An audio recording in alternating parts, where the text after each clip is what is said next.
ژمارەکانی مێژووی خەبات و تێکۆشانی گەلی کورد هەڵبدەینەوە. دەیان و سەدان تێکۆشەر و پێشمەرگە و کەسایەتی لە هەگبەی خۆیدا هەڵگرتووە. یەکێک لەو کەسایەتیانەش یاسین مستەفا فەتاح گەڵاڵی ناسراو بە مام یاسین گەڵاڵیە.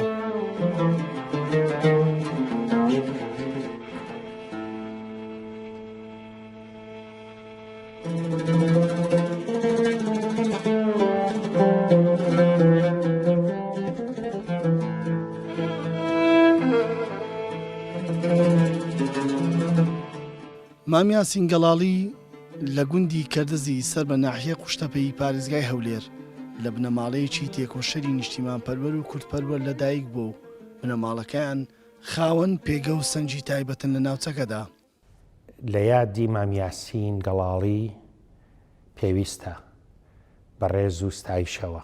باس لە کەسایەتێکی دیاری کۆمەڵایەتی پێشمەرگەیەکی دێرین ئازا و بوێر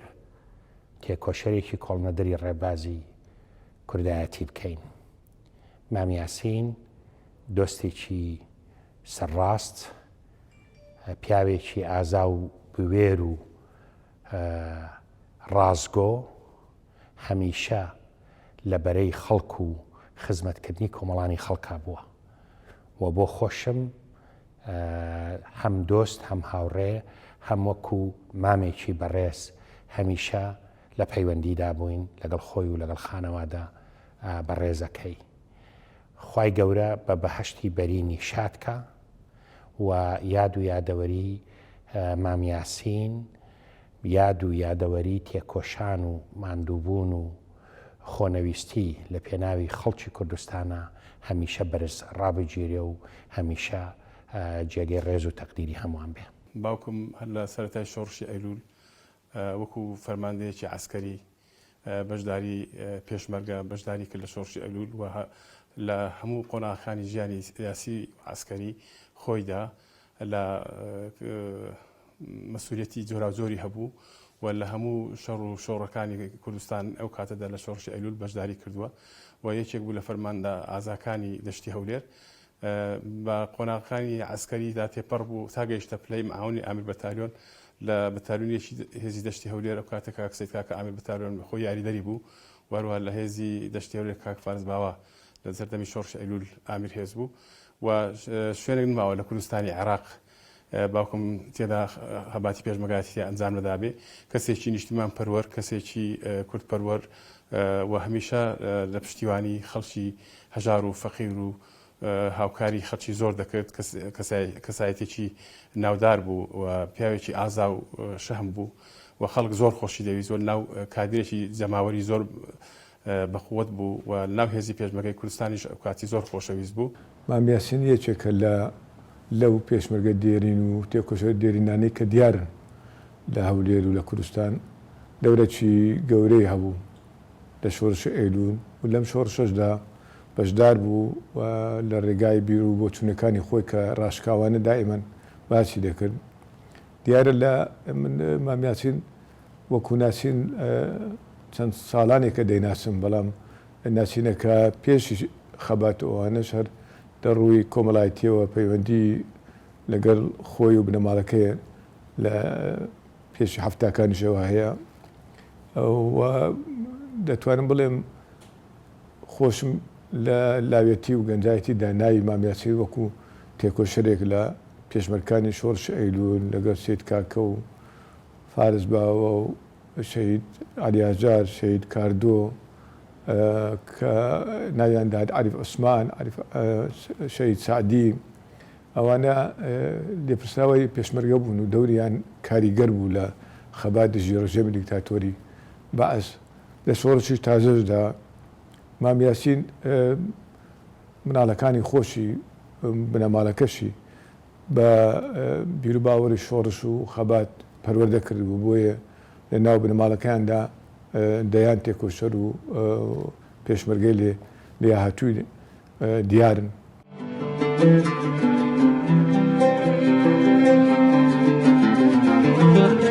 مام یاسین گەڵاڵی لە سەرەتای لاوێتی لە ساڵی 1953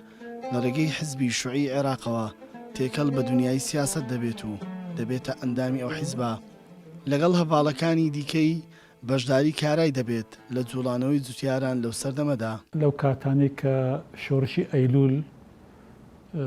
بە ئیمکانیاتێکی کەم بە هەندێک چەکی کۆن و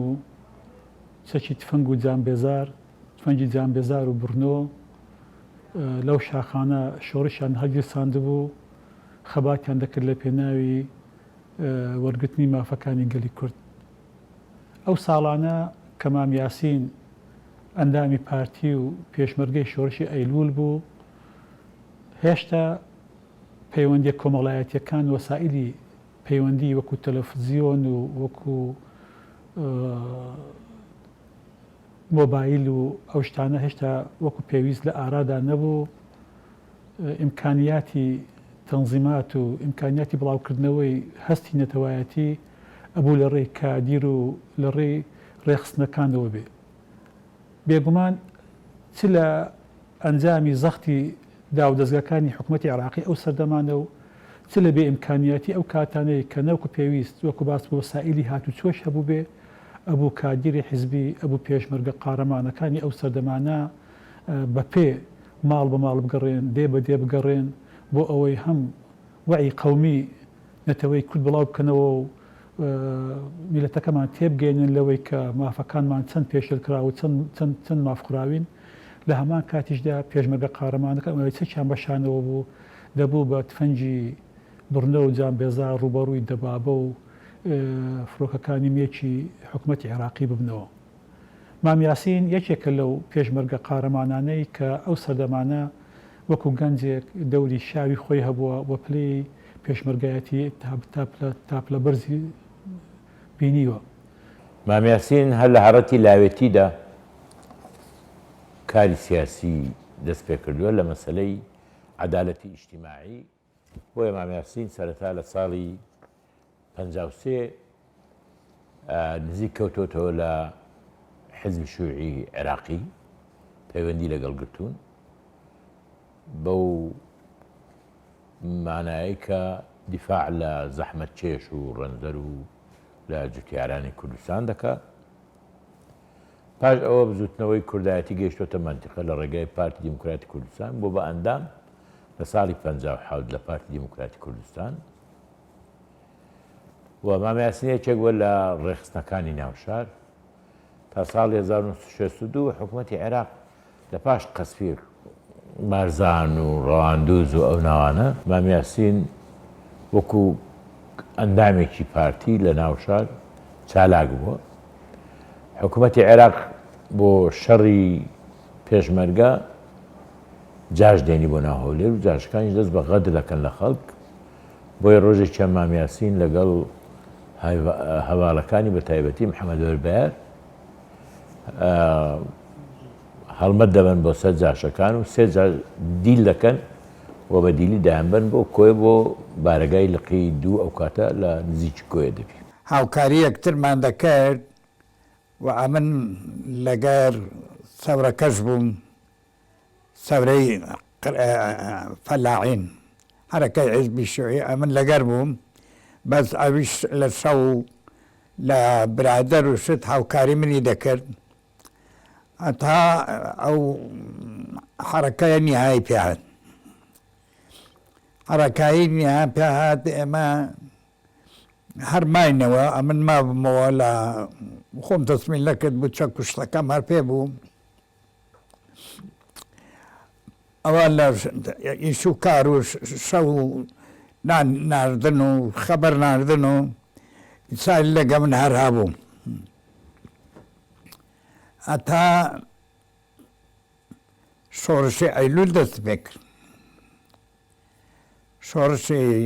ئەیلول لە پێنجی ئەیلولی 1960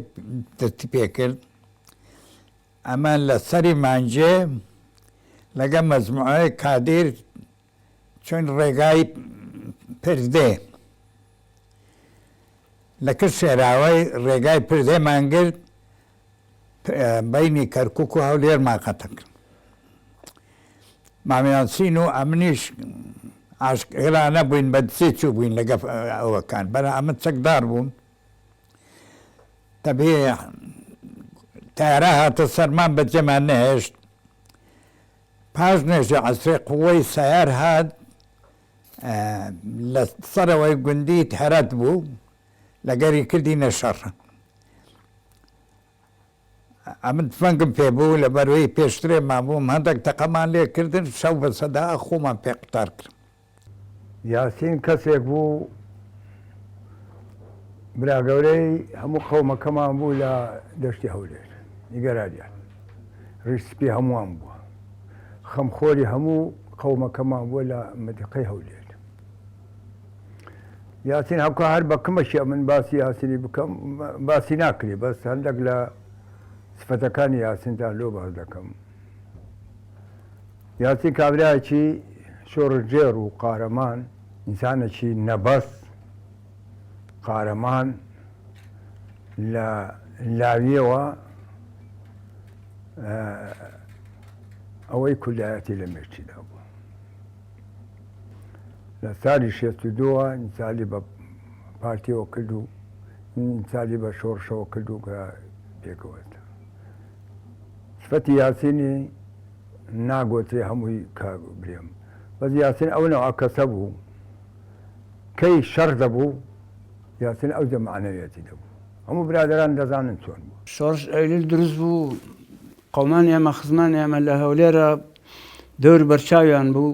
شخصیت وەک مام یاسین خۆی شخصیت وەک شەهید مەلابارام شخصیت وەک جەناب کاک خدر چەمەرگەی و زۆرەها کەس لەو شەهیدانەی تر کە هەمووی ڕەفیق و دڵسۆزی بوون لە بەتالیۆن جەناب کاک سەیکاکە ئەو ئامیر بەتالیۆنی معاون ئامیردوول تەک خوا لێ خۆش بوو شخصیت هەولێرە هەمووی دەورێ بەرچاو و شۆڕشێ گەورە و بەرچاویان بینی هەتاوەکو دوای نەکسەی ئەیلول کە نەکسەی ئەیلولیش پایە بوو مام یاسین خۆی و ماڵ و مناڵ و خۆم و کەسوکاری هەمووی منفی کران بۆ جەنوب عێراق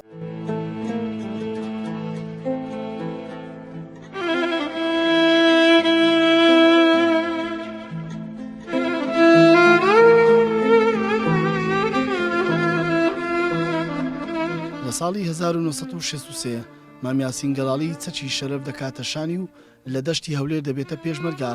پاش ماوەیەکی کەم دەبێت تا لێپسراوی عسکەری لقی یەک سەر بە بەتالیۆنی هێزی دەشتی هەولێر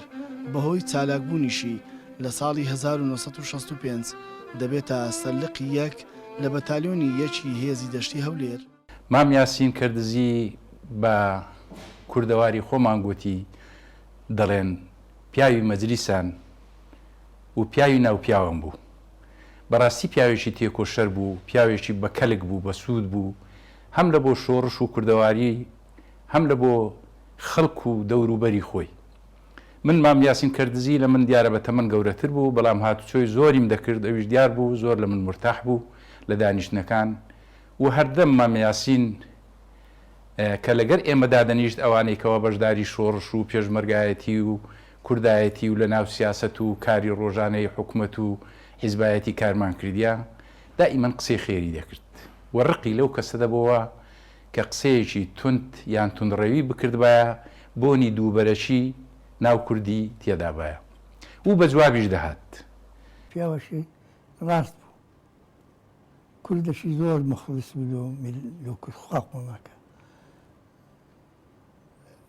یەک دووڕوو نەبوو قسەی سەریح ڕاست و ڕاست کوێ بایە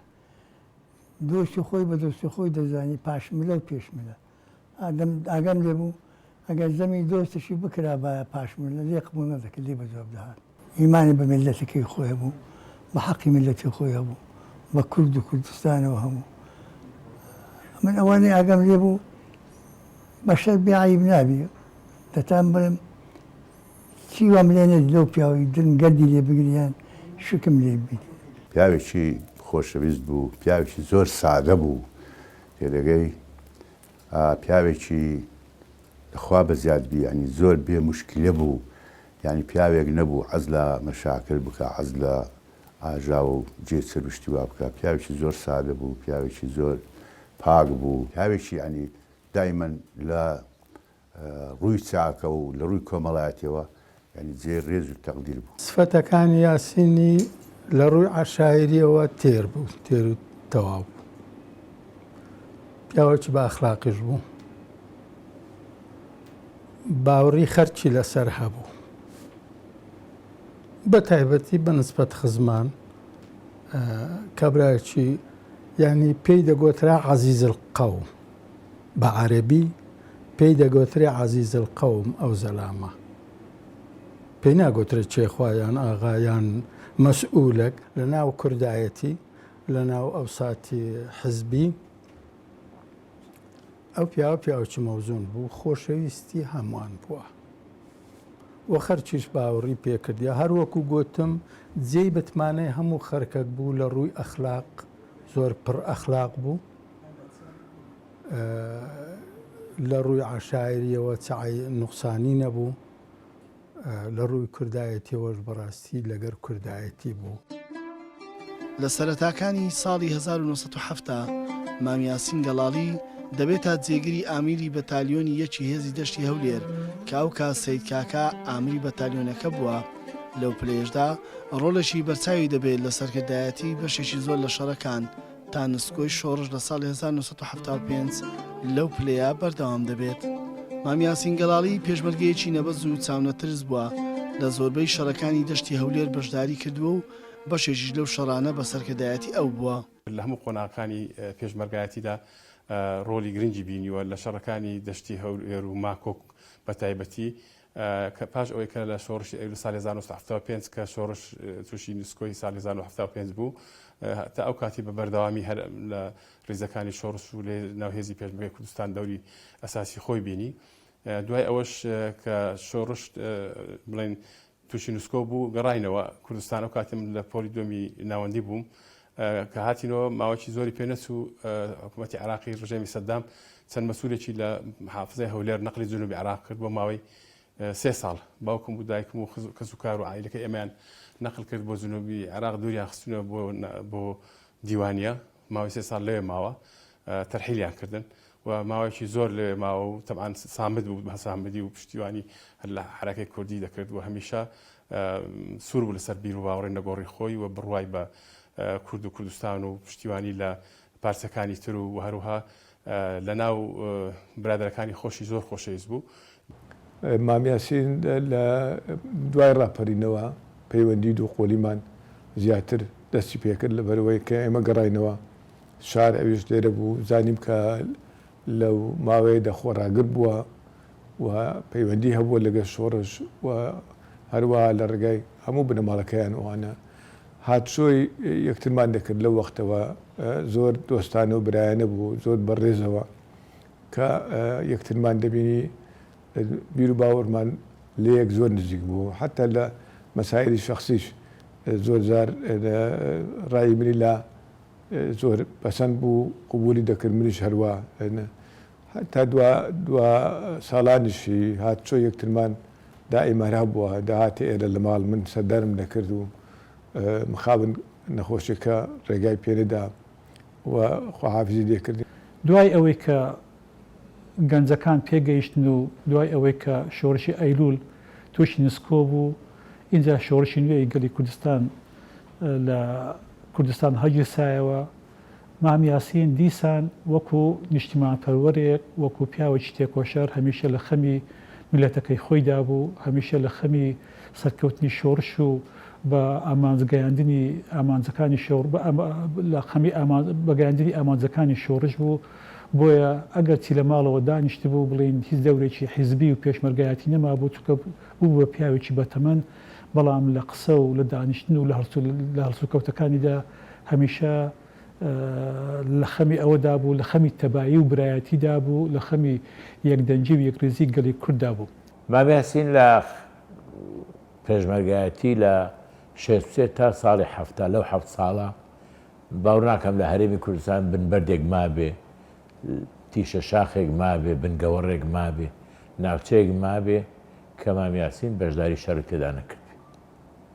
وە شەڕ نەبەردی گەورە گەورە تۆمارکراوە تا توانیان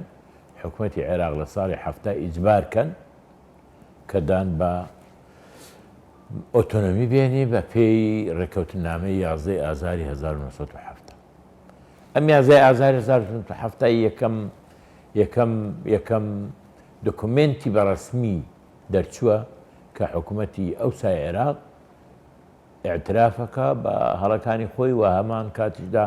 دان بە مافی ئۆتۆنۆمی بە خەڵکی کوردستان بەرهەمی خەباتی مامیاسین و هاوسەنگەرەکانی. لە ژیانی پێشمەرگایەتیدا مامیاسین گەڵاڵی بەشداری ئەم شەڕانەی کردووە، شەڕی پردی حاجی وسوو لە ساڵی 1965، شەڕی حەوت قۆڵی لە ساڵی 1969 کە ڕژێمی بەعز ئەو کات لە حەوت قۆڵەوە پەلاماری هێزی دەشتی هەولێری دابوو، شەڕی کەردەز و کەرزۆر لە ساڵی 1969، شەڕی بێستانە لە ساڵی 1969، شەڕی سەردەریان و زێرا و لە ساڵی 1970، شەڕی قەشقە و خۆرخۆر لە ساڵی 1970، شەڕی گۆمەتاڵ لە ساڵی 1970، شەڕی کونەفروسە لە ساڵی 1970.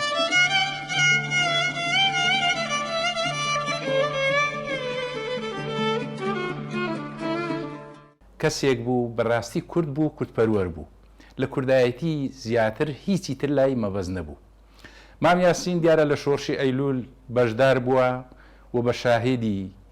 هاوتەمەنەکانی خۆی لە شۆڕشی ئەیلول چ پێش کۆچی دواییکردنی سپاش کۆچی دواییکردنی کە قسەیان لە بۆ من کردیا، یەکێک بووە لە پێشمەرگە و فەرماندە ئازاکانی شۆڕشی ئەیلول بە تایبەتی لە دەشتی هەولێر. لە زۆربەی زۆری ئەو داستان و شەڕ و پێکدادانە گەورانەی کە لەگەڵ ڕژێمی بەعس کرایە، مامیاسین دەوری باڵای تێدا هەبووە بە شاهدی ڕەفیقەکانی خۆی و پێشمەرگەیەکی بێ مشکیلە و بێ ئەملا ئەولا بووە، ساغ سەلیم کوردپەروەر. مامیاسین لەگەمە بووە پێشمەرگە، بەران ڕاستە پێشمەرگەم و مامیاسین بەران ڕیشسپیسمان بوو، ڕیشت لەگە ڕیشسپی فارسی بوو، ڕیشسپی من بوو، بشاکیلێک هەبە بەحڵحەقا ئەو حالی دەکرد. لە شەڕەکانیش هەمووی بەشدار بوو، پیاوێکی بە هیمەت بوو، پیاوێکی عەزا بوو، هێمەت بوو. ئەوەی لە دەشتی هەولێر لە پێشمەرگایەتی کردبی دەزانی یاسین چ بووە. یاسین لە هەموو شەڕەکان کە تێدا باە کەینێ تنگانە باە ئەو ئەوورێ بەرز دەبوو. یعنی ئەوە سفەتی یاسینی ئەو بوو. قەتعیەن ئەو کابرایە. کە دەبینی جار هەبووە، شەڕ هەبووە، ئەمە شەڕی عەفقۆری هەبوو کە لە مەنتیقەی کۆی لە عەب لایەن لۆمان هاتن ئەوجا ئەو پێ هیچ نەبوو. مەرحەلەی برێن گەنجێتی پێشمەرگە بووە تا 75 کە شۆڕشی ئەیلول هەرە سینە بەشداری کردێ لە شۆڕش لە کوردایەتی. ئەوە تەبیعی ئەوە هەمووی سەروەتە، وەنیا هەموو سەروەتە. دوایی مەسەلەن برێن برازایەکانی وەکو جەوهەری کە برازایەتی، قادر کە برازایەتی، ئەوانە تەبیعی برێن هەموو بەشدار بووینە تێدەگەی لە شۆڕ دوای پاشی برێن شۆڕشی ئەیلول شۆڕشی لێ کە دروست بووە کاردۆ کە برازایەتی برای جەوهەریە، ئەویش تەبەن هەر لە پێناو کوردایەتی تێدەگەی، لە پێناو کوردایەتی ئەوی شەو بووژیرا تێدەگەی، لە ئاخری لە سێدارەدرا تێدەگەی، ئەوە هەموو قوربانیە تێدەگەی. ئەوانە هەموو هۆکارن ینی بۆ دروستبوونی کەسایەتی ئەو ئینسانی وەنیا ئەوانە بەردەوام بووینە تێدەگەی لە مەسەلەی کوردایەتی بێبەش نەبووینە، بەڵکو لە حەق خۆیان زیاتریان تێدەگەی کردیە. یەکێک لەو شەڕانەی کە مامیاسین گەڵاڵی لەگەڵ هەریەکە لە سەید کاکە و زەوەرقار گەڵاڵی و مام غەفور ڕۆڵی بەرچاویان تێدا جێراوە لە سەرگیردایەتیکردنی شەڕەکەدا. داستانی چیای ماکۆکە لە ساڵی 1974 کە سەنگەری شەڕەکە بەهێزەکانی دەشتی هەولێر سپێردرا بوو. هێزێکی 120 پێشمەرگەیی کە تەواوی هێزەکە خزم نووسەکانی مامیاسین بوون، ڕۆڵی کاریگەریان هەبوو لەو داستانەدا. شەڕی ماکۆکی ئەمە مەجموعە بووین، ئەمە لقاق بووین، ئەمە سەرلق بووم، هەموو خزم و کەسی بووین. لە باتی بمان پارێزی ئەو ئەمەی هاندەدا دەگوت دەبی لێ نەگەڕێنتر من بێتە پێش و بەخۆشی سەرپەرشتی شەڕەکانی دەکرد. زیاتر یاسین سەرپەرشتی جەبهەی ماکۆکی کرد لەگەڵ سەید کاکەش کە یاسین وەکیلی کاک سەیدی بوو، سەید کاکەی بوو. یعنی عملیەکە یاسین دەیکرد، سەید کاکەشەوە براگەوری هەمومان بوو. سفەتی یاسینی ئەو هەبوو کاکە. یاسین لە معنەویەت نەمدیتە ئەوە نییە کە مامی خۆمان چێشتم هەموو برادران نەزانن معنەوێتی نەدەڕووخواهی ئەبێت. لە دوای نوسکۆی شۆڕشی ئەیلول لە ساڵی 1975 مام یاسین و چەند فەرماندەیەکی دیکەی عسکەری لەلایەن ڕژێمی بەعسەوە بۆ باشووری عێراق لەگەڵ خانەوادەکەی بۆ گوندێکی سەر بە پارێزگای دیوانیە تەرحیل دەکرێن نزیکەی 4 ساڵ دوور دەخرێنەوە. لە دوای گەڕانەوەشی لە باشووری عێراق مام یاسین پشتیوانێکی گەورەی شۆڕشی نوێ دەبێت بەهۆی پێگەی کۆمەڵایەتی هەمیشە ڕێنوێی و ئامۆژگاری بە کادران و پێشمەرگە داوە لە خەباتی سیاسی و داکۆچیکردن لە مافی گەلەکەی دانەبراوە. لە شۆڕشی نوێش ڕۆلی گرنگی هەبوو دوای ئەوەی کە بەهۆی ئەو شەڕ و شۆڕی ناخۆی کە ڕوویدا هەولێری بەجێهێشت هاتینە سلێمانی ماوەی 5-6 ساڵ لە سلێمانی ماوە ناو کەس و کار و دۆستانی ئێرەش وەکو کادرێکی جەماوەری کۆمەڵایەتی بە قووەت ناو خەڵک کۆمەڵێک پەیوەندی فراوانی دروست کرد. هەمیشە دەیوت چی بکەین باشە چۆن وا بکەین وەزەکە بەرەو باشتر بووە بڕواتن خەڵکەکە متمانە بجێڕێتەوە بۆ یەکێتی بۆ حەزبەکان پەیوەندەکان باشتر بکرێتن ومێریشی زۆر بوو پیاوێکی ڕاشکاونە قسەی دەکرد بەڵام لە هەمان کاتیشدا دڵسۆزی خۆی دیار بوو دڵسۆزی بۆ خەڵک بۆ جەماوەر بۆ شۆڕش بۆ گەلەکەمان کە باسی قەدیمیشمان دەکرد یەکەوە بیرەوەریەکانی خۆی باز دەکرد زۆر مەسایل هەبوو ڕەنگە پێویست بکرابا بنووسێتن دا وەختی بە تابەتی کە زمانی پێشمەرگایەتی ئەو لەگەڵ سید کاکەوان لە دەشتی هەولێر چیان کردووە چۆن پلانیان دانەوە بەرامبەر دوژمن بە حکمی ئەوەی کاک بەهرۆز ڕەفیقی زۆر خۆشەویست و عەزیزی مام جەلال بوو بۆیە مام یاسینیش وەکو پیاوەکی تێکۆشەر لە پشتیوانێکی نیشتیمانی کوردستاندا بوو و هەمیشە لە خەمی ئەوەدا بکەیت نیشتیمانی کوردستان باڵا بێ سەرکەوتوو بێ هێزەکانی سەرکەوتوو بن لە خەمی ئەوەدا بکەیت نیشتیمانی کوردستان و پارتی دموکراتی کوردستان تەبا و هاوکار و هاوکار بن بۆ ئەوەی پارێزگاری لەم ئەزمونە بکەن. هەر کاتێکا کە باز لەوە دەکرا کە شەڕی ناوخۆ هەبێ یان باز لە مێژووی شەڕی ناوخۆی گەلی کوردستان دەکرا مام یاسین بەداخ و پەژارێکی زۆرەوە باسی ئەو شەڕانەی دەکرد وێزاری خۆی دەردەبری تەنیا قسەیەکی ئەو بوو دەوێت میلەتی کورد تەنیا بە تەبایی بە یەکڕیزی بە یەکدەستی بە یەکدەنجی دەتوانی مافەکانی خۆی وەربگرێت. لە ڕاستیدا من مام یاسین و ناسی لە ڕێگای برازایکی مام یاسین بە ناوی کاردۆ گەڵاڵی شەهید کاردۆ گەڵاڵی کە ئەویش لە سەرەتای شۆڕشی نوێ دەستگیر کە لەگەڵ شەهید عەلی هەژار و بەداخەوە ئیعدام کران. کاردۆ لە بزوتنەوەی خوێندکاران لەگەڵ ئێمە بوو پاشان لە بزوتنەوەی سیاسی حیزبی لەگەڵ ئێمە بوو ڕۆژێکیان وتی با بچین دەچم سەری مام یاسین دەم بۆ نایە بچین سەرێکی دەین و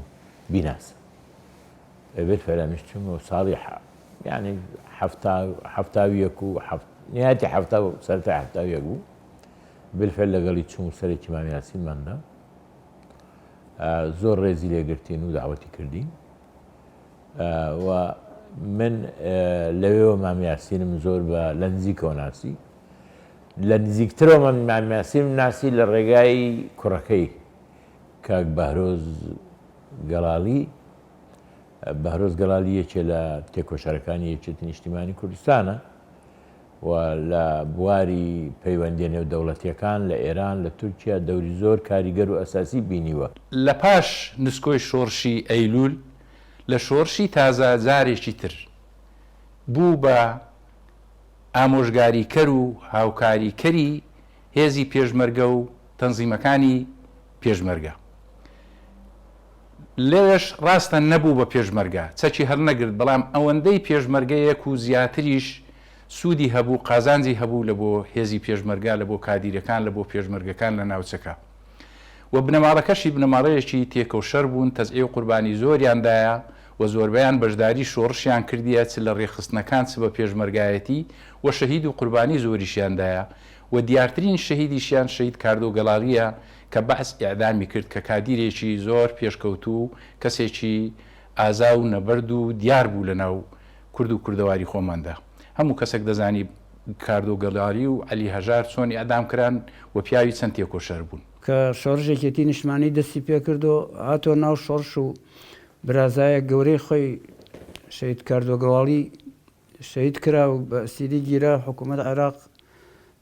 لە ناوی بردووە لە شۆڕش ئەیلوولەوە لە شۆڕژێکی تریشمانای ئێستا ناکرێ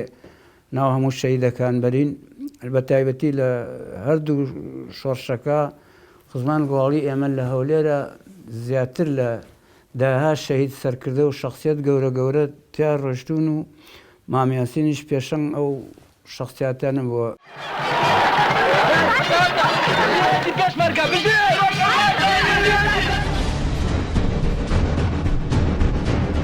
لە راپەڕینی بەهاری ساڵی 1991 مامیاسین گەڵاڵی ڕۆڵێکی گەورەی هەبوو لە کۆکردنەوە و جۆژدانی جەماوەری راپەڕی و بە تایبەت لە سنووری گەڕگەکانی مندکاوە و مەهابات و 92 ئەندازیارانی شاری هەولێر هەر لەسەر و هەڵوێستانەشی لە دوای گەڕانەوەی هێزەکانی بەعەس بۆ شاری هەولێر خانووەکەی مامیاسین دەستێنرێت. لە پەیوەندیش لەگەر جەنابی مامزار خۆشی دەویست مامزار پەیوەندێکی باشی لەگەری هەبوو و برادرانیش هەموو لایەک بڵاکرد لە هەردوو لای ینی هەم لای پارتی هەم لای یەکێتی ینی مەکانەتێکی تایبەتی خۆی هەبوو وەکو شخصیەتێکی حەزی لە تەبایی و برایەتی بوو حەزی لە دۆستایەتی بوو حەزی لە ئیشی بۆ ئەو دەکرد کە کورد کێشەکانی خۆی سارەسەر بکە و ئەو ناکۆچی دووبەرەکی هەیە نەمێنێ و دائیمەن لایەنگری خێر بوو ینی بۆ یەکێتی و تەبایی برایەتی نێوان کورد و لایەنە سیاسیەکان هەمیشە لە خەبات و تێکۆشاندا بوو و بەڕاستی شوێنی دیارە ینی فراغێکی گەورەی بەزی هێشتووە و دۆست و برادەرەکانیشی هەموو باسی دەکەن. زۆر ڕاشکاوانە بیر باوەڕی خۆی دەوت بەڵام تەبان ئەوەی دەیناسی بە هەندی وەردەگرت و دەیزاری لە هەندێکجار قسەکانی ڕەنگە زۆر لە ڕوودا بوون بەڵام لەبەرەوەی هەموو دەمانزانی لە دوو سۆزیەتی بۆیە بەخۆشحاڵیەوە هەر ڕەخنەیەکی ئاراستەی هەر مەسوولەکی کردووە حتا جەنابی مامزەلالیش ئەو حسێبەی بۆ دەکرد و هەموو جارێکە باجی دەکرد کاک کۆسرە هەروە هەموو ئەوانی تر کە دایاناسی کە قسەیان لەگەڵ دەکرد و ئەوانە لەگەڵ هەمووان بەو شێوەیە قسەی دەکرد و هەمووشان قبولیان دەکرد وەکو باسم کرد لەبەرەوەی دایانزاری لە دڵ سۆزیەتی لە فەرۆشیەتی بۆ ئەوەی وەزعەکە چاکتر بیتنەوە. پیاوەشی هاتی بوو ئەمن لەوی گەورەترین باڵمە پێم گۆ مامیاسی لەبە تەقدیری پێم خۆش بوو وەکو سەرۆک عێراق تەماشام دەکرد عاشیرەتە چکم لەوی گەورەترین پێشم گۆ مامیاسین پێم گۆ مامیاسین ئەتوم خۆش دەوێت پیاوەشی لێ هاتیشی ناو قەومەکەی خۆتان نوێ پێ دەرمامیاسی من مەلا حەزم لە سەری نەبوو بۆ پیاوەش کۆمەڵایەتی اجتماعیش بوو کۆمەڵە پەرست نەبوو پیاوەشی بێگانە پەرست نەبوو مخلصی میلەتی خۆی بوو دەگەیشتە ئەو حەدەی کە میلەتی کورد میلەتیشی بێکەسە ئەو قسانێکا من دەمکرد هەمووی ئیستیعاب وەردەگرت. یاسین پیاوەکی سادە و عەشایری بوو دوو ڕوو نەبوو دوو وەجه نەبوو تەبیعی خۆی ینی سروشتێکی هەبوو ئەو سروشتێوی ئی خۆی بوو ئی کەس نەبوو. یعنی بەڕاستی ئەو فترەیە کە نارێم لە سلێمانی بووین ئەوەندە یعنی بەخۆشیمان بردەسەر هەستمان نەکردێکە ئەمە لە ناو خزم و کەسی خۆمانینە زۆرتەبی هەمووی دەگەڕێتەوە بۆ کەسایەتی ئەو پیاوە خاریاسینی بۆ کەسایەتی ئەو دەگەڕێتەوە بۆ لاقەیوی دەگەڕێتەوە. مامیاسین گەڵاڵی پیاوێکی عەسکەری و کۆمەڵایەتی و خاوەن هەڵوێستی شۆڕژێڕی و کورتپەروەری بووە پێشمەرگە و فەرماندەیەکی بێر و ئازا و دەست و دایان پاک و هێمن بووە بەردەوام فاکتەرێکی خێر بووە لە کێشە و ناکۆچیەکان پەیوەندیی بەهێز و فراوانی لەگەڵ سەرکردەی حزبەکان و کەسایەتیەکان و سەرۆکهۆز و عەشیرەتەکانی هەرێمی کوردستان هەبووە هەردەم مامیاسین گەڵاڵی لای ئەوان پێگەی تایبەتی هەبووە. دەتوانم بڵێم یەکێک بوو لەوانەیە کە خۆی بەخۆی گەیاندووە لەبەر پێشمەرگەیەکی ئازا بووە قسەزان بووە و جگە لەوەی کە پێگەی کۆمەڵایەتی لە ناو خزم و کەسی خۆی لە ناو عەشیرەتەکەی ناو خەڵکدا و ئەوە بووە مامیاسین لەبەر ئەو خەباتە دوور درێژەی ناوەکەی و خەباتەکەی بۆ بنەماڵەکەشی بۆ مناڵەکانی بۆ کەسوکاری سەروەرێکی بەجێهێشتەوە بۆ ڕەفیقەکانی ئێمە هەمیشە شانازی بە خەباتی مامیاسین و بە کەسایەتی و بە دڵسۆزی بە برایەتیمان دەکەم. من وەکو دۆستێکی مامیاسین وەکو برابچووکێ وەکو کوڕی مامیاسین کە زۆر ڕەفیقی کاک بەهرۆزم مامیاسین بە خەسارەتێکی گەورە دەزانم کە کۆتی دوایی لێکردین کە قسەکانی ئەو بۆ ئێمە سەنەد بوو پشتیوان بوو ڕێپیشاندە بوو بە ئێمە مەفروزە ئەو پیاوە تێکۆشرانی کە ڕابردوو چەند هەیە لە مێژوو هەمیشە گوێڕایەڵیان بین هەمیشە ئیسفادە لە قسەکان و لە ڕێنمایەکانی و تەجروبەکانیان بکەین وە پیاوێک بوو لە هەموو دانیشتن و مەجلیسێک قسەکانی کاریگەری هەبوو هەڵسەنگاندنەکانی هەڵسەنگاندی دروست و واقعی بوون زۆر دژی دووبەرەکی و شەڕ یەکتر بوو هەمیشە باسی ئەوەی دەکرد کە ئەو لە ناوەڕاستی شەستەکان و تا هەفتە ئەو دووبەرەکەی بینی وە ئەزانێت چەند زەرەری داوە لە کورد وە ئازاری پێگەیشتۆ لە ئەنجامی ئەو پێشمەرگایەتی خۆی وە پێی وابوو ئەوە ئەو دووبەرەکێ سەر لە خەڵک دەشێوێنی وەکو ئەوەیە وایە کە بوونی دووبەرەکی وەکو تابووری پێنجەم وایە لە خزمەتی دژمنەکانماندایە هەمیشە دیومە مامیاسین بە گوێریەوە ئەوەی بە مامجلال بتووە لە کاتی مامجلال دیبێتی و تەسەوریش دەکەم با برادرانی پارتی بە کاک مەسعود ئەوانەشی وتبێ یعنی لەوە قسە لە ڕوو بوو وە قسەکانی ڕاست و دروست مامیاسین یەک لەو کەسانە بوو کە زۆر وەکو هەندێ بەرپرسی کۆن و ساحب عەلاقە نەبوو کە بگەڕێ بە دوایی یعنی زۆر دژی گەندەڵی بوو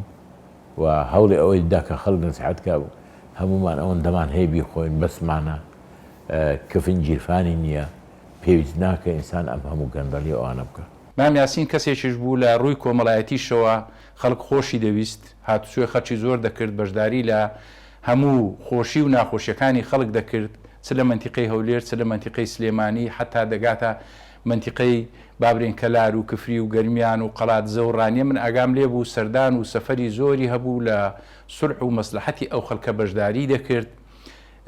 ڕاستە ئەو لە عەشیرەتی گەڵاڵی بوو بەڵام لە هەولێردا دەنیشت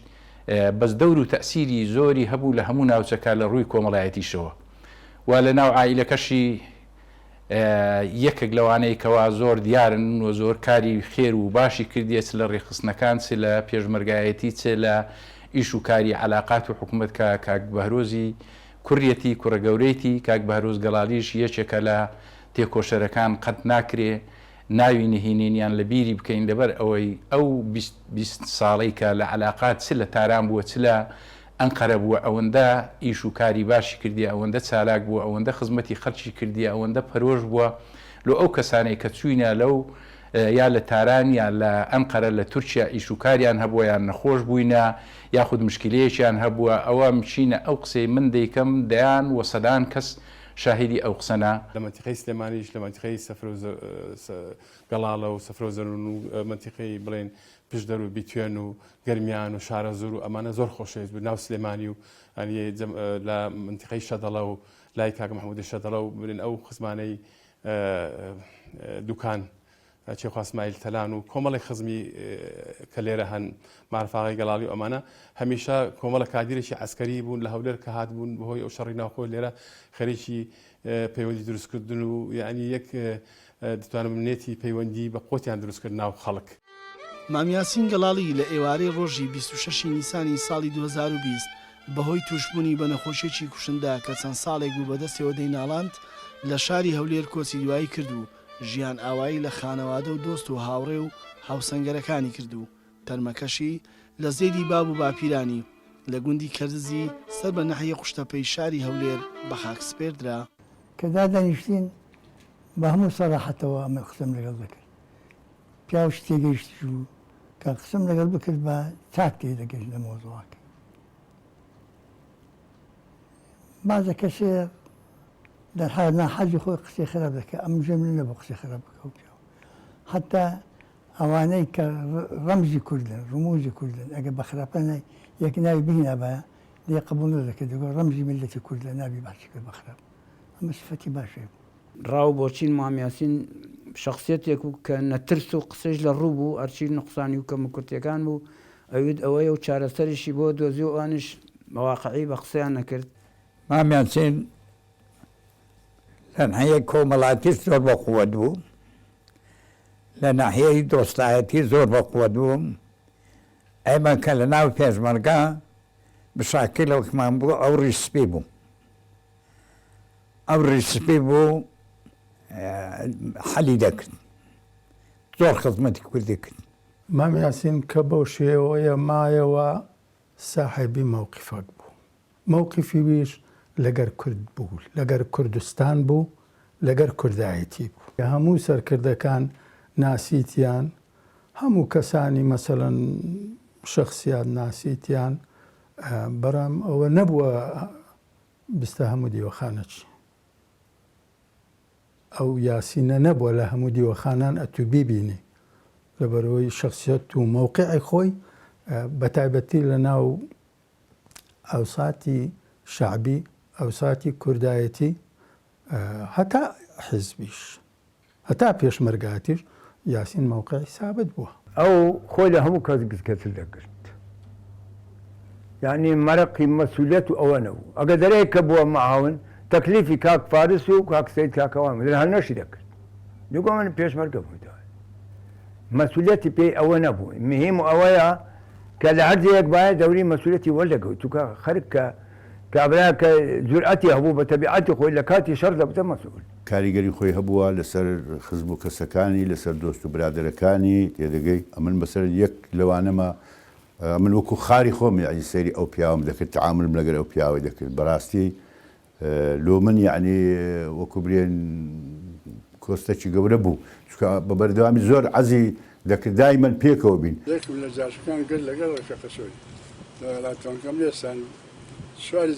جێبەکەمان کرد و هەرسێکمان کردنێ دووان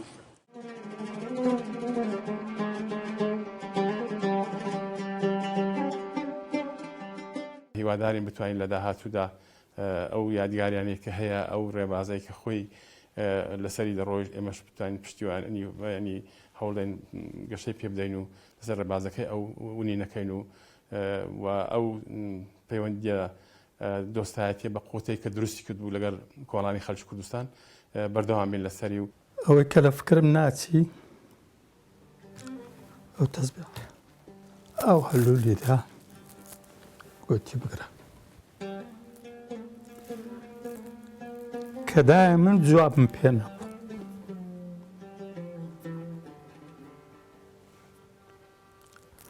جوابەکەم لێ پێ نەبوو خواحافیز